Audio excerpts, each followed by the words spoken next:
بسم اللہ الرحمن الرحیم۔ شروع اللہ تعالیٰ کے بابرکت نام سے جو دلوں کے حال خوب جانتا ہے۔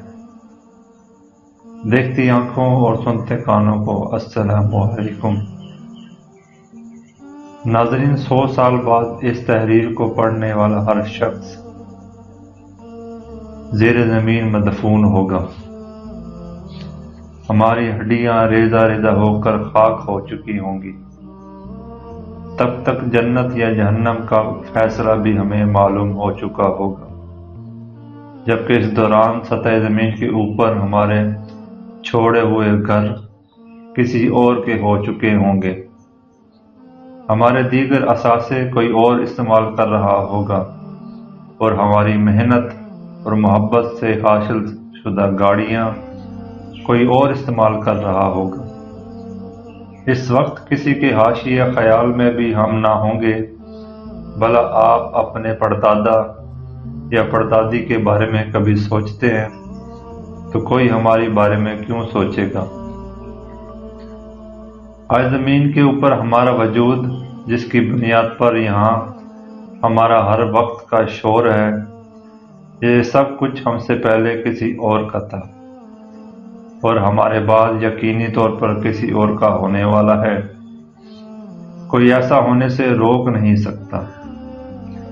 اس دارالفنا میں خواہشات کی تکمیل کا موقع بھلا کسی کو مل سکتا ہے؟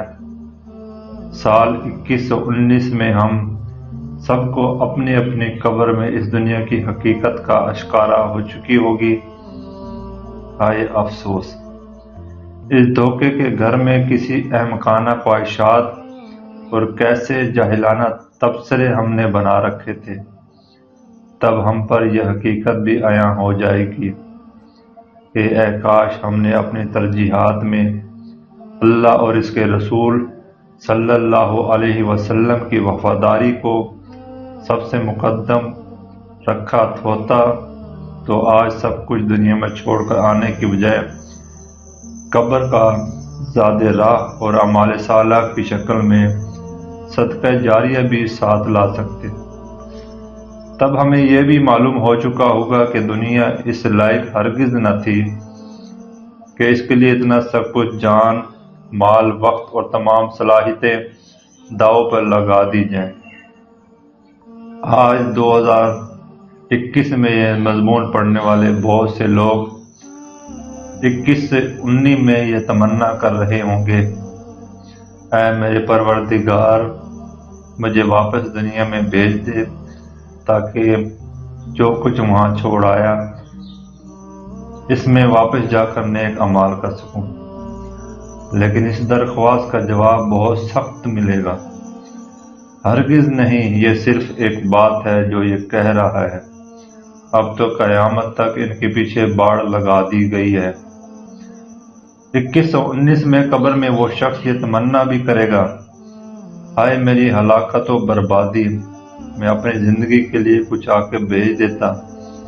موت کا فرشتہ میرے اور آپ کے نیک ہونے کے انتظار میں نہیں ہے۔